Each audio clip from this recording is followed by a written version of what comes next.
Captain Kirk. Fascinating. I'm a doctor, not a mechanic. Thank you, love you. Mwah. Most illogical. Aye, sir. Well, that was different. Yep, lousy, but different. Places, please, and here we go. Welcome, ladies, gentlemen, bears, chickens, and Tellarites to episode 8 of the MuppeTrek podcast. I'm Jarman. And I'm Steve. We're here to compare, contrast, and confer about our two favorite franchises. Jarman, what are they? They are the Muppets and Star Trek, of course, and we'll be doing one-to-one reviews of the Muppet Show and Star Trek, the original series.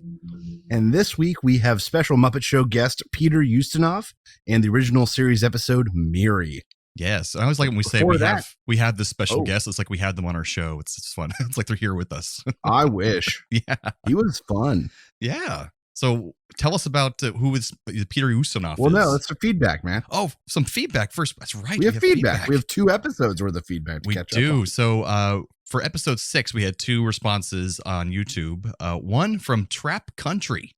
And thanks, Trap Country. They say, lovely, with a heart emoji. So I think so, too. Thanks, Trap Country. And then we have our old friend, Some Kind of Garf. He says, this is from the episode. What was before Florence Henderson? Who did we do in episode 6? Before Florence Henderson was Paul Williams. Paul Williams, yes. He says All of Me was such a famous historical sketch from this show that they cut it from the DVD box set. That's crazy. And he says, and if you thought Mum and Chance were weird, wait till you get to Spike Milligan. Apparently there are some true weirdos coming up. Oh, great. But no one that's been like Me Too'd or anything, right? No, I don't. God, no. I don't think so. That's good to know. Well, anyway, so yeah, that's our feedback. Appreciate it, guys. Nothing on episode 7 that I could see, but yeah. That's all right. That's all right. Florence Henderson, she is what Florence she is. Henderson was just okay. So yeah. I'm not worried about it. We don't need feedback for that one. No. So let's talk about the episode, and with that comes some context to its special guest, Peter Ustinov. And actually, he was knighted in 1990, so that's Sir Peter Ustinov. To you, sir. True Renaissance man. He won 2 Oscars, Best Supporting Actor, one for Spartacus, served as a goodwill ambassador to UNICEF, and he was only a Tony away from EGOTing when he died. Oh, man. And I was saying, as soon as I saw him, I knew I recognized him from something. It's just like I had never heard that name before, but I recognized his face and his voice. And what might you know him from? He was the voice of Prince John and King Richard in the 1973 Disney classic Robin Hood. Oh, okay. As well as doing a very short cameo as a truck driver in The Great Muppet Caper, who Piggy throws out into a pile of trash where he runs into Oscar the Grouch. Well, there you go. So let's get into the episode. The show opens with an orchestra made up of balloons performing a piece called Pizzicato, and the conductor goes through the song popping balloons to the tune and ends with the conductor's own head popping. Because he's made a real balloon. Cool sketch. It was fun. We catch up with Statler and Waldorf, who make a joke about music soothing the beast. Animal shows up and physically assaults both of them. For fun. Meanwhile, we get the introduction to the backstage plot. Piggy enters and seems to be doing her normal shtick of doting over Kermit, and then she reveals it's actually Peter Ustinov who has her all hot and bothered. This makes Kermit a little bummed out. Because we always have Muppets lusting after the host. That always happens. But this is the first time it's a guy, I think. That's true. That's exciting. Kermit introduces Peter and reassures him that he'll be fine as long as he doesn't sit on any of his co-hosts, his co-stars, and that he'll be playing a Muppet in the next sketch. He also reveals, oddly enough, that one of the writers of the show is a hat rack. We find ourselves back in Muppet Labs, where Dr. Bunsen Honeydew directs a robot politician being played by Peter Ustinov, where it is jumping from being various world leaders and dictators and impressions before malfunctioning wildly and finally exploding. Backstage again, Fozzie is looking for Peter because performing with him would be the highlight of his career. Kermit seems a bit sad about this and tells Fozzie, well, you told me that performing with me was the highlight of your career, to which Fozzie responds, I was wrong. Following this, it's time for At the Dance. There are a few cute jokes, the best of which is the ending one, which is the dance partner going over to the punch bowl and getting punched in the face. Mm-hmm.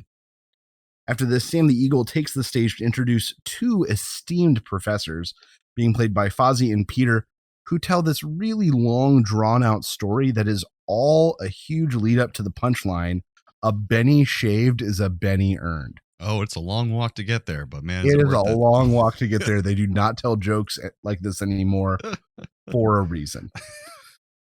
Next, we get a really sweet, sad song from Miss Piggy. Really long title, though. Hey, won't you play another somebody done somebody wrong song? The tempo picks up a little bit and more Muppets join in and sing with her, and it turns into a much more lighthearted musical number as it goes on. Backstage once more, Hilda is doting over Peter Ustinov after he compliments her stitching. Kermit notes that he has always thought that her work was excellent, to which she responds, yeah, but what does a frog know? You do something to me, a dastardly looking magician transforms this sweet puppet over and over again, giving them the body and limbs of different various animals, finally turning the poor subject into looking very similar to the magician, at which point he blows up. There's a lot of explosions in this episode. That's true. Now it's time for a Muppet News Flash. A doctor played by Ustinov says that he has found the cure for the common cold, which is this insane and strange convoluted explanation, at the end of which he sneezes wildly and admits that he may not have actually cured the common cold. Sam the Eagle is back to introduce Wayne and Wanda singing Autumn Leaves, which they begin until they are covered with a deluge of leaves, which drowns them out.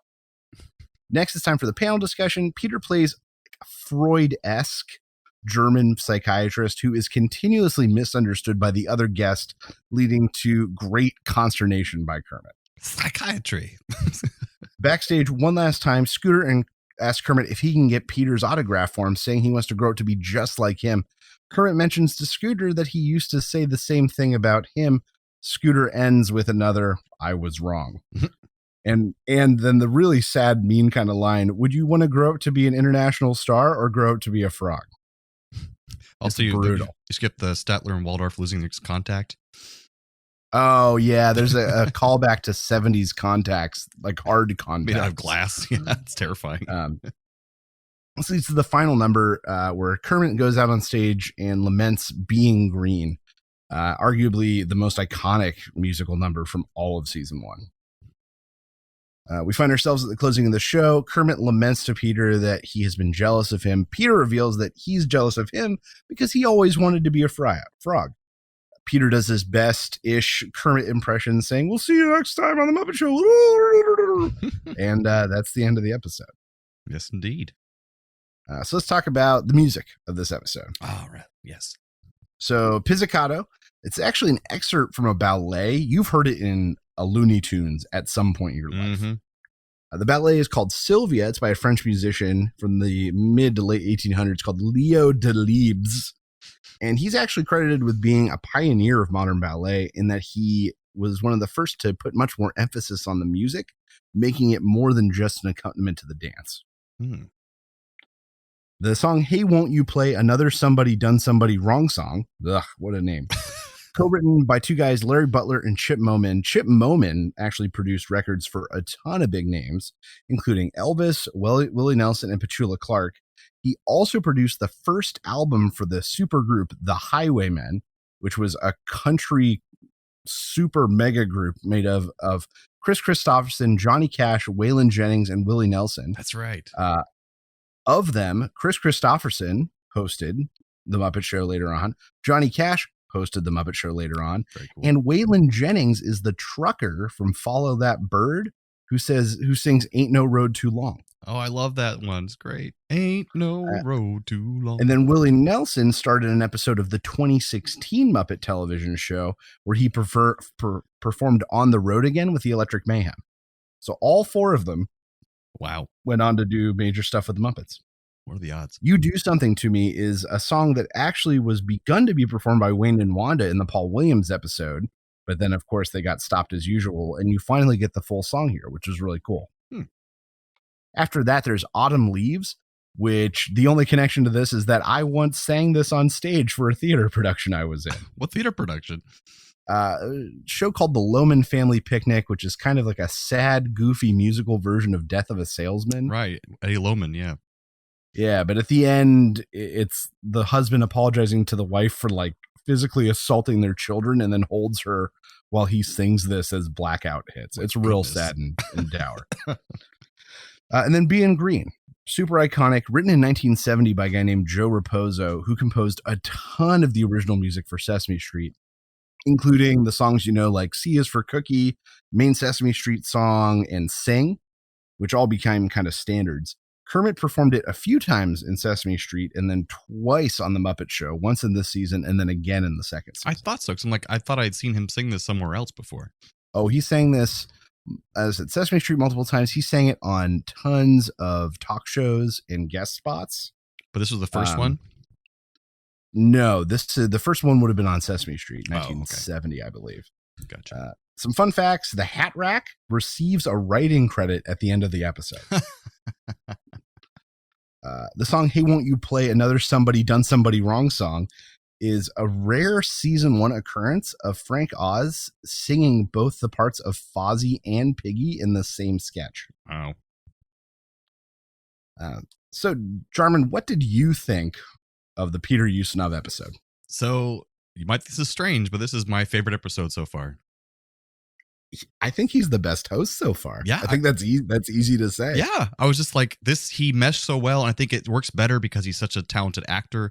And what it reminded me of is when you have a great host on Saturday Night Live, it can really make or break the episode if the host sucks or not.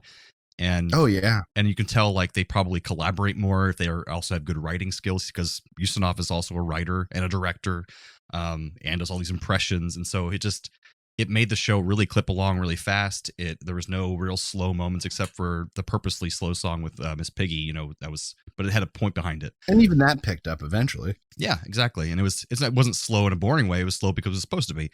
And that's what I was saying also about the musical numbers in the other episodes kind of can be a little slow and boring for me at parts, especially like that Florence Henderson walking through the forest and soft focus. That was lame. But the thing was that they made the musical numbers completely related to the story of the episode.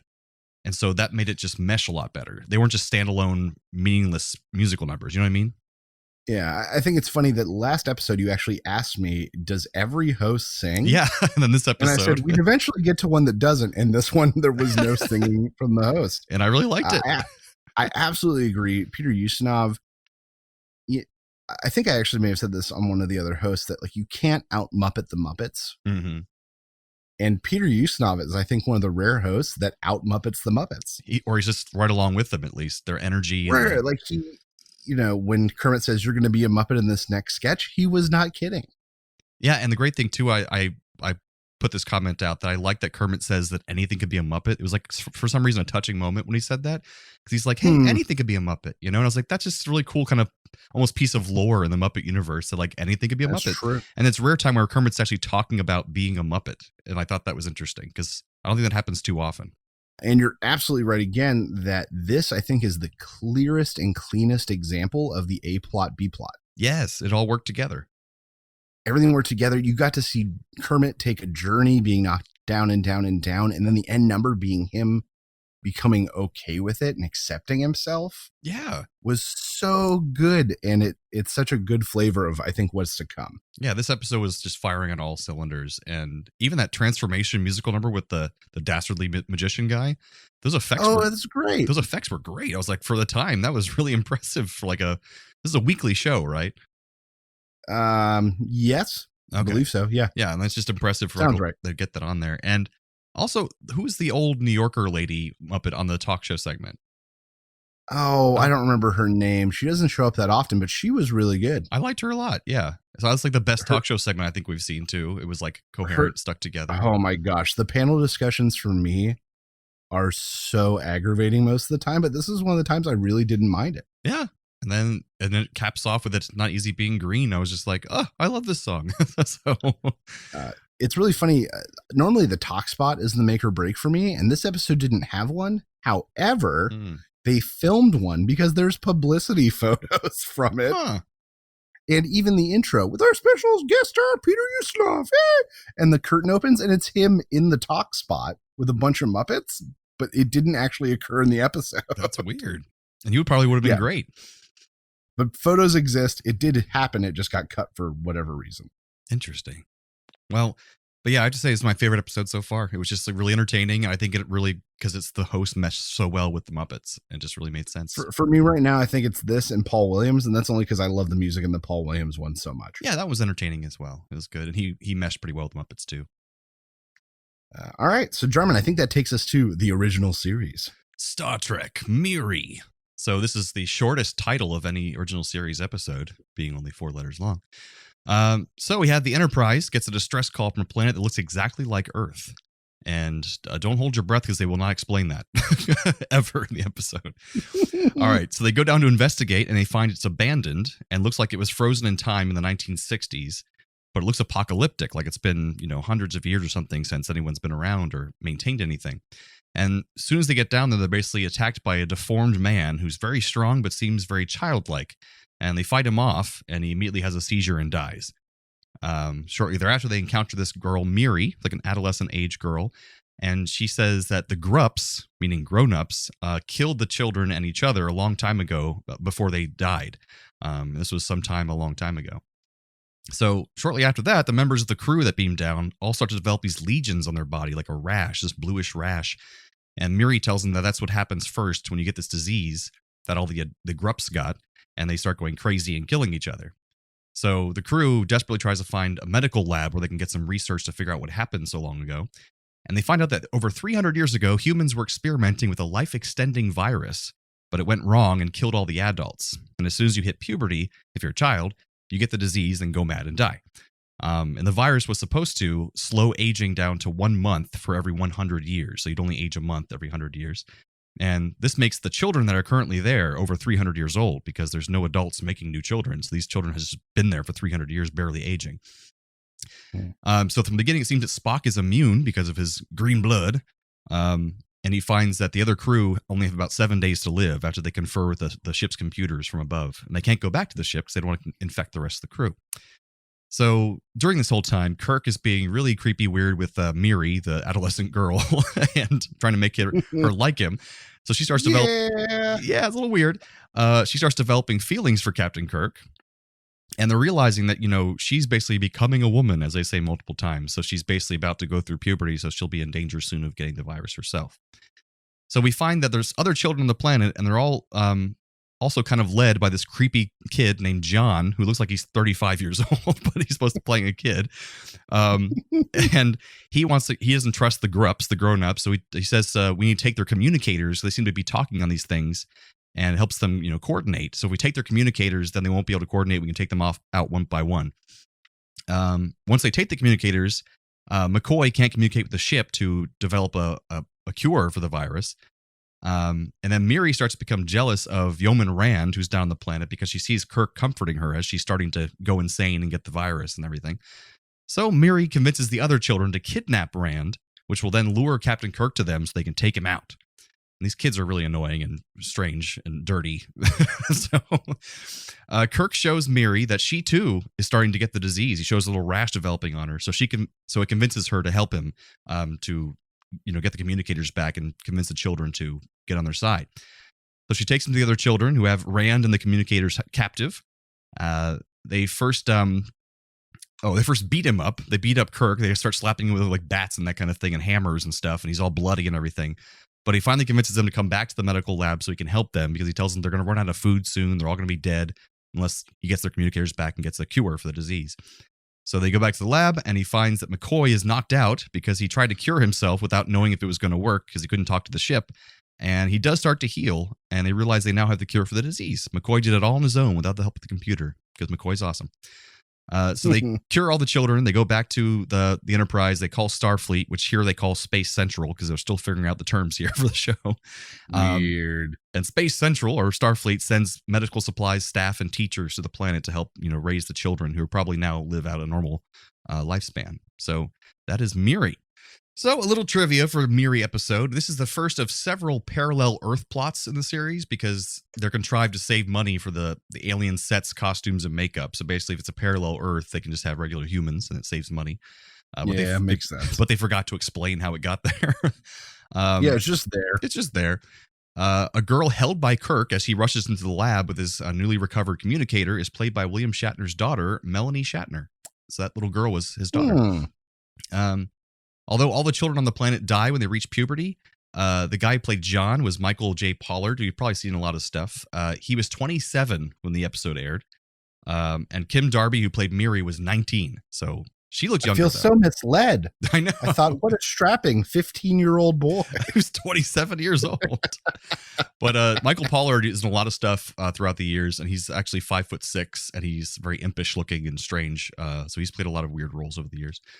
The cool thing is the outdoor scenes of the episode, you can definitely tell it's a backlot, but it was actually used to create Mayberry on the Andy Griffith Show. So it's the same backlot as Mayberry. So you'll see a lot of similar buildings and exteriors from the Andy Griffith Show. And kind of a dark trivia thing here. During the Friday night end of the week party for this episode, Grace Lee Whitney, who plays Yeoman Rand, claims to have been sexually assaulted by a member of the show whom she identifies only as the executive in her autobiography. And she was fired soon afterwards. And so that kind of led her into depression and alcoholism for several years. And she only returned to like the screen for, I think, the motion picture. She came back in a small role. But yeah, it's pretty sad.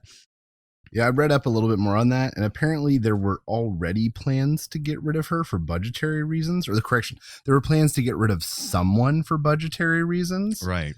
And the way that her narrative went in apparently an interview she did was she's like, well, they're not going to get rid of Nichelle Nichols because she's got like an important role in a specific role. Mm-hmm. There's 2 blondes and one of them sleeping with Gene Roddenberry. And I'm not that blonde. So I'm probably the one that's going to go.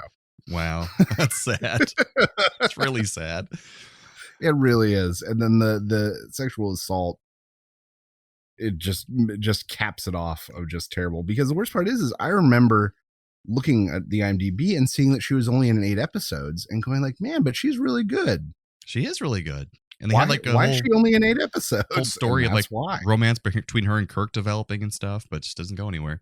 Apparently that also fed into it. They liked the idea of Kirk having a different woman every week, basically. So the idea of a continuous love interest didn't feed into that. Right. And he wouldn't have the reputation he has now if that had happened.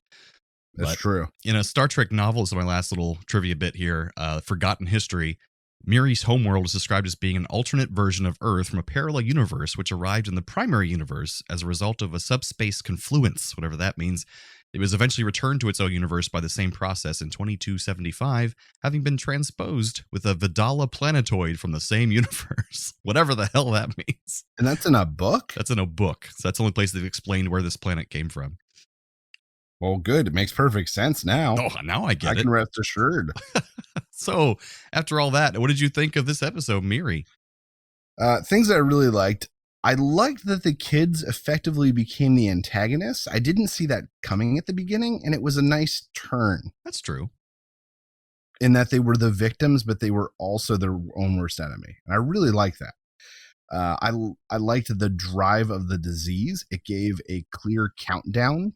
Mm-hmm. Which is something that I feel like some of these episodes lack or really force. Right. It was a nice natural countdown and nice natural raising of the stakes. Gotcha. You already touched on this. You really got to see Bones be a doctor for once. Yeah, really doctoring it up.